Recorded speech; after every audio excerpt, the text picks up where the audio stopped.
जय श्री राम। हमारे YouTube channel में सभी का हार्दिक स्वागत अभिनंदन। आज हम देव प्रबोधनी एकादशी के शुभ मुहूर्त आदि पूजन विधान के बारे में जानकारी देंगे। तो हमारे वीडियो के लास्ट तक बने रहिए, वीडियो को स्किप बिल्कुल ना करें। अगर चैनल पर पहली बार आ रहे हैं तो लाइक और सब्सक्राइब करना ना भूलें।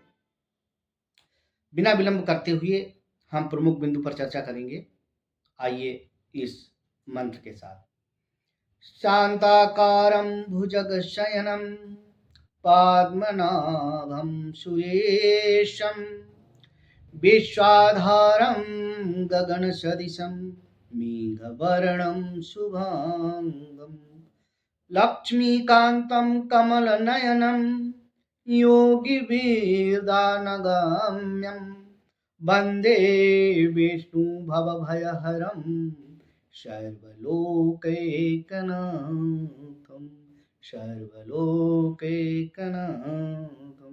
ओम विष्णुवे नमः। देव प्रबोधनी एकादशी कब और किस दिन मनाई जाएगी, काफी इस बात पर लेकर के कंफ्यूजन चल रहा है। तो आइए हम इसकी पूरी जानकारी देना चाहेंगे। 1 नवंबर कार्तिक माह की शुक्ल पक्ष की जो एकादशी है सर्वश्रेष्ठ और पुण्यदायी बताई गई है, जो 1 नवंबर को प्रातः 9:12 से जिसका प्रारंभ हो रहा है और 2 नवंबर को सायंकालीन 7:32 पर तिथि का समापन हो रहा है। तो ऐसे में हम व्रत करना किस दिन अच्छा रहेगा? तो कहते हैं कि अगर एकादशी तिथि 10वीं तिथि का स्पर्श कर ले तो वो फलदायी नहीं होती है। तो 1 नवंबर को 10वीं तिथि का स्पर्श हो रहा है, तो ऐसे में 2 नवंबर को एकादशी का व्रत करना श्रेष्ठ माना जाएगा। 2 नवंबर को द्वादशी तिथि का भी स्पर्श हो रहा है। कहते हैं अगर एकादशी तिथि द्वादशी तिथि को स्पर्श कर ले तो बहुत ही महत्वपूर्ण और शुभ मानी जाती है। फिर भी हमारे जो 2 संप्रदाय हैं, एक स्मार्त और वैष्णव, तो अगर स्मार्त अर्थात गृहस्थ जो हैं वो 1 नवंबर को भी व्रत अगर करना चाहें कर सकते हैं, जिसका पारण 2 नवंबर को 1 बजे के बाद होगा। और जो वैष्णव लोग हैं 2 नवंबर को व्रत करेंगे, उसका पारण 3 नवंबर को साय लगभग 3 बजे के आसपास कर सकते हैं। ये कार्तिक माह शुक्ल पक्ष की एकादशी बहुत ही शुभ और पुण्य फलदायी बताई गई है। मात्र एक ये एकादशी करने से 1000 अश्वमेध यज्ञों का फल प्राप्त होता है। 1 लाख जो गायें ब्राह्मणों को दान दी जाए उसका पुण्य इस मात्र व्रत करने से प्राप्त होता है। ऐसा हम नहीं कह रहे, ये शास्त्रों में वर्णित है। तो ये जो एकादशी आ रही है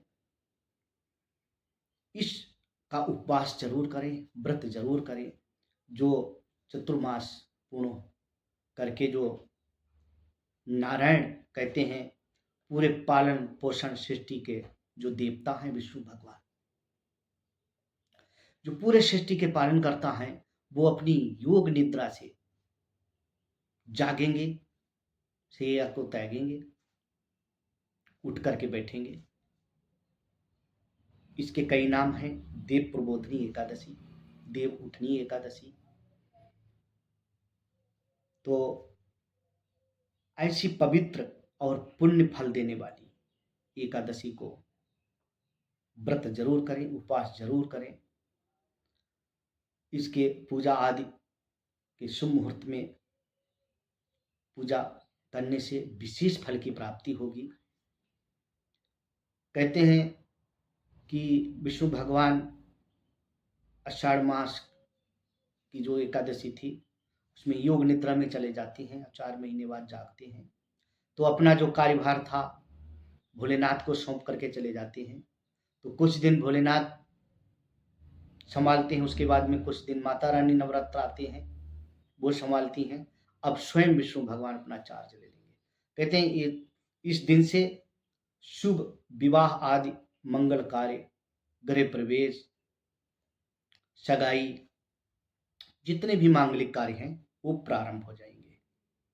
और इसी दिन तुलसा माता का भी विवाह भक्तजन करते हैं ठाकुर जी के साथ, शालिग्राम के साथ। तुलसा माता का विवाह करना भी बहुत ही पुण्यदायी हमारे शास्त्रों में कहा गया है।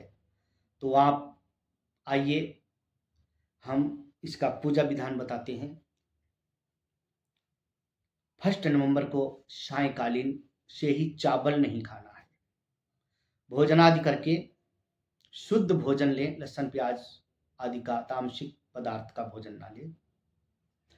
और 2 नवंबर को प्रातः ब्रह्म मुहूर्त में उठकर स्नान ध्यान शौच आदि से पवित्र होकर शुद्ध पीले वस्त्र पहने,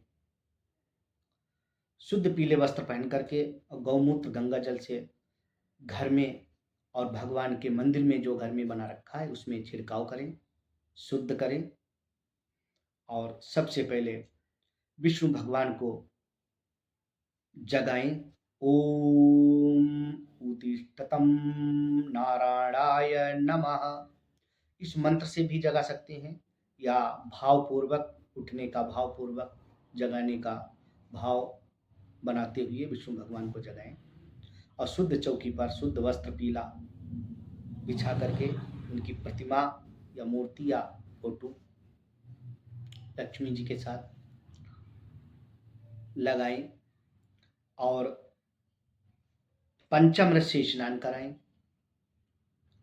दूध, दही, घी, गंगा जल, मीठा डाल करके पंचामृत से स्नान करें। फिर शुद्धोदक स्नान करा के फिर चौकी पे विराजमान करें।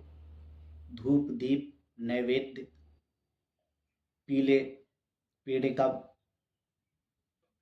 और पंचामृत का, पीले मिष्ठान का भोग लगाएं, पीले पुष्प अर्पण करें। और भगवान विष्णु सहस्रनाम का भी पाठ कर सकते हैं। और सबसे प्रिय उनका मंत्र है ओम नमो भगवते वासुदेवाय। इस मंत्र का जितना बन सके जप करें। कहते हैं किसी जातक की कुंडली में अगर चंद्रमा कमजोर हो तो इस दिन व्रत उपवास करने से वो चंद्रमा उच्चता होता है, जिससे मानसिक संतुलन, टेंशन, बीपी आदि से राहत मिलती है। चंद्रमा हमारे मस्तिष्क का बहुत ही कंट्रोल करने का प्रमुख ग्रह है, जिसको कमज़ोर होने से कई प्रकार की हमारे मस्तिष्क में परेशानियाँ उपस्थित हो जाती हैं, तनावग्रस्त हो जाता है मस्तिष्क। तो इसका उपवास करने से, उपवास अगर जो जलहार निराहार रह करके करना चाहें तो वो कर सकते हैं, वैसे पेय पदार्थ लेकर के ही करें। दूध, दही, लिक्विड, जूस वगैरह लेकर के अन्न ज़्यादातर बचें, अन्न का इस्तेमाल ना करें, चाहे शाकाहारी क्यों ना हो। और जिन भाइयों की बहनों की कुछ दवाइयाँ चल रही हैं तो उनके लिए शाकाहारी अन्न आता है, उपलब्ध है, वो ले सकते हैं। इस प्रकार से भगवान विष्णु भगवान का भजन कीर्तन करते हुए समय व्यतीत करें। अगले दिन 3 बजे के बाद इसका पारण कर सकते हैं और भगवान हरि के मंत्र का जप करें। तुलसा माता का भी विवाह अगर करना चाहते हैं इस दिन करना बहुत ही श्रेष्ठ रहता है। तुलसा विवाह भी 1 नवंबर को कर सकते हैं और 2 नवंबर को भी कर सकते हैं। इस प्रकार से भगवान विष्णु भगवान की पूजा करें, उससे अत्यंत फल की प्राप्ति होती है। एकादशी की कथा सुने। कहते हैं प्राचीन काल में एक राजा रहता था, वो बहुत ही एकादशी का प्रेमी था। वो एकादशी तिथि के दिन इन्हीं नर नारियों को, तो क्या कहें, इन्हीं पशु पक्षियों को भी उस दिन अनाज नहीं देता था खाने के लिए, और सख्त आदेश दे देता था कि इस दिन भगवान नारायण की एकादशी है, इस दिन कोई भी अन्न नहीं ग्रहण करेगा। तो उसके शहर में एक कोई व्यक्ति दूसरे शहर का आता है और आवाज लगाता है, हमें कोई काम दे दे मजदूरी नौकरी करने के लिए। तो वो राजा निकल करके आता है, कहता है चलो काम तो हम दे देंगे, लेकिन एक शर्त हमारी रहेगी। कि क्या? हमारे नगर में कोई भी एकादशी तिथि को भोजन आदि नहीं करता है, वो आपको नहीं मिलेगा। तो उस समय तो उन्होंने काम के जरूरत के चक्कर में फटाफट हाँ कर ली। जब एकादशी तिथि आती है तो उनसे जिस व्यक्ति ने कभी व्रत उपवास नहीं किया तो उसको रहा नहीं जाता, बेचैनी पड़ी है। राजा पूछते हैं कि क्या हुआ? बोले मेरे तो अब प्राण ही निकल जाएंगे, मुझे तो भोजन दे दो। बोले नहीं, ये शर्त तो हमने पहले ही आपको बता दी थी, इस दिन भोजन नहीं मिलेगा आपको। बोले मैं तो मर जाऊंगा, बिल्कुल ही मर जाऊंगा, ऐसा लग रहा है, मुझे भोजन चाहिए, नहीं तो मैं अपना प्राण त्याग दूंगा। तो राजा ने कहा चलो ठीक है, भोजन तो हम आपको दे देंगे, मगर हमारी सीमा के बाहर ही भोजन करेंगे। हाँ, ये ले जाओ, भोजन सामग्री कच्ची में दे देता हूँ, और हमारी सीमा से बाहर जा करके ये भोजन बना करके आप ले लेना। हाँ, एक शर्त और है, भोजन बना करके लेने से पहले हमारे ठाकुर जी का भोग जरूर लगाना। उनसे बोल करके ही भोजन करना, उनको भोग लगा करके, उनको खिला के ही खाना। अब वो बोले कि चलो ठीक है, लेकर के कच्ची सामग्री खूब उनकी सीमा पार करके, जब जान लिया ये सीमा इस नगर से दूर है, अब इसका कोई लगाव नहीं रह गया, यहाँ पर हम आराम से बनाएंगे भोजन आदि बना करके। और बनाने से पहले उस राजा की बात याद आ गई, उन्होंने कहा बोला था भाई ठाकुर जी को जरूर खिलाना। तो वो लेकर के पत्तल और बोलने लगे ठाकुर जी आइए पहले भोग लगाइए, आकर के बहुत जोर भूख लगी है हमें, पहले फटाफट आप भोग लगा लो, अब बाद में हम खाएं। तो भगवान क्या देखते हैं? कोई पूजा विधान तो नहीं देखते। भगवान को केवल कहते हैं कि निर्मल मन जन सोई मोई पावा, मोहि कपट छल छिद्र निभावा। तो वो उसका मन देखते थे, उसका मन पवित्र था, सच्चा था। विष्णु भगवान ठाकुर जी के रूप में उपस्थित हो गए और भोजन आदि खूब ग्रहण किया, खूब भरपेट करके भोजन उन्होंने लिया। और यहाँ इन्होंने भी भोजन लिया, भोजन करने के बाद में आ गए, करने लगे आकर के काम। फिर जैसे तैसे एकादशी तिथि आ गई। फिर राजा से उन्होंने कहा ऐसा है, अब हमें दे दीजिए भोजन आदि सामग्री, हम फिर निकल के जा रहे हैं, वहाँ पर बना करके खाएंगे जा करके, मगर कृपा करके इस बार थोड़ा ज़्यादा देना। बोले ज़्यादा कैसे, इतना बड़ा पेट बन गया है क्या, या और किसी को? बोले अरे आपने कहा था वो एक ठाकुर जी को भोग लगाना, तो वो आकर के उस दिन तो 75% से ज़्यादा ले लिया, तो भूखे रह गए थे, तो इसलिए आप थोड़ा ज़्यादा करके दें। बोले अरे, राजा को यकीन नहीं हुआ कि ठाकुर जी भी कहीं उपस्थित हो जाएंगे क्या। बोले चलो ठीक, मैं दे देता हूँ। अब बोले अगर ना मिले ठाकुर जी तब भोग लगाने नहीं आए? तो बोले नहीं, वो आते हैं, भोजन करने आते हैं, जैसे हम भोजन बना करके तैयार करते हैं। तो इस प्रकार से बोले चलो मैं चलता हूँ, छुप करके देखूंगा, आप बनाओ। तो इस प्रकार से वो सीमा पार होकर के आए, और राजा भी चले आए पीछे से छुपके से, और देखने लगे आकर के। उन्होंने भोजन प्रसादी खूब तैयार करके जब बन गई तो बोले आ जाओ, आइए ठाकुर जी भोग लगाइए आकर के। ये राजा साहब का मेरा भी प्रार्थना है। ठाकुर जी नहीं आए उस दिन, तो एक बार में आवाज देते ही आ गए थे। बोले शाम हो गई, तो राजा साहब ने कहा ये तो झूठ बोलता है, आए नहीं ठाकुर जी। अब वो बोले कि अरे व्यक्ति बोल रहा है कि ठाकुर जी आप नहीं आएंगे तो मेरे बहुत तेज भूख लगी, मैं भी नहीं खा सकता हूँ। पूरा दिन निकल गया, रात निकल गई, दूसरे दिन भी शाम हो गई। जब नहीं आए तो उसने कहा अच्छा आप नहीं आएंगे तो मैं तो खा नहीं सकता हूँ, अब मैं तो मरने जा रहा हूँ। पास में नदी थी, उसमें जैसे कूदने चले, बोले अब मैं इस नदी में कूद के प्राण त्याग दूंगा।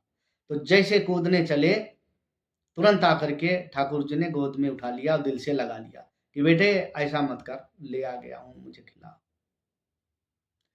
मगर एक बात और मैं तुझे बता रहा हूँ, अरे मैंने भोजन कर लिया तेरे साथ, तूने मुझे भोग लगा लिया, तो तू क्या ढिढोरा पिटाएगा, क्या सबको बताएगा?